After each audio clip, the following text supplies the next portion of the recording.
Si Miss Ella Bishop ay isang guro sa isang maliit na bayan sa Midwest na kolehiyo. Ang kwento ay isinalaysay sa flashback at naganap sa loob ng maraming taon, mula 1880s hanggang 1930s, na nagpapakita sa kanya mula sa kanyang unang taon hanggang sa kanyang pagre-retiro bilang isang matandang babae. Sa simula, siya ay kasama ang kanyang ina at ang kanyang mapanlinlang na pinsang si Amy, naalala niya noong may isang farm ang kanyang ama malapit sa bayan.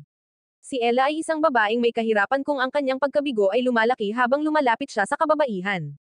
Ang kanyang ambisyon na magturo ay nagdulot sa kanya na mawalan ng kanyang tanging pagkakataon para sa tunay na pag-ibig, at ang kanyang buhay ay naging isang serye ng mga pagkakataon na hindi naabutan at maling mga desisyon. Nakatakda siyang ikasal sa abogadong si Delbert Thompson. Ngunit natutunan niya, sa kanyang pangungulila, na buntis si Amy sa kanya. Nagtanan sina Delbert at Amy, ngunit namatay si Amy sa panganganak, iniwan si Ella na manggalaga kay Hope, ang anak ni Amy. Lumaki si Hope at ikinasal kay Richard, at umalis sila at nagkaroon ng isang anak na babae na pinangalanan nilang Gretchen.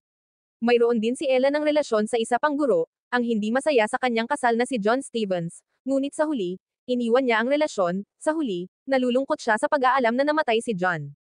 Sa lahat ng mga taon, sinusuportahan si Ella ng kanyang kaibigan na si Sam Peters, isang lokal na tindero. Isa pang pinagmumulan ng suporta ay si Professor Corcoran, ang pangulo ng kolehiyo na nag-empleyo sa kanya bilang guro at nakumbinsi siya na manatili nang iniisip niyang umalis. Ang kanyang kamatayan ay isang sampal kay Ella. Habang tumatanda si Ella, siya ay bumabalik at napagtanto na pinabayaan niya ang mga taon na lumipas nang hindi nakakamit ang kanyang pinaniniwalaang tunay na kasiyahan.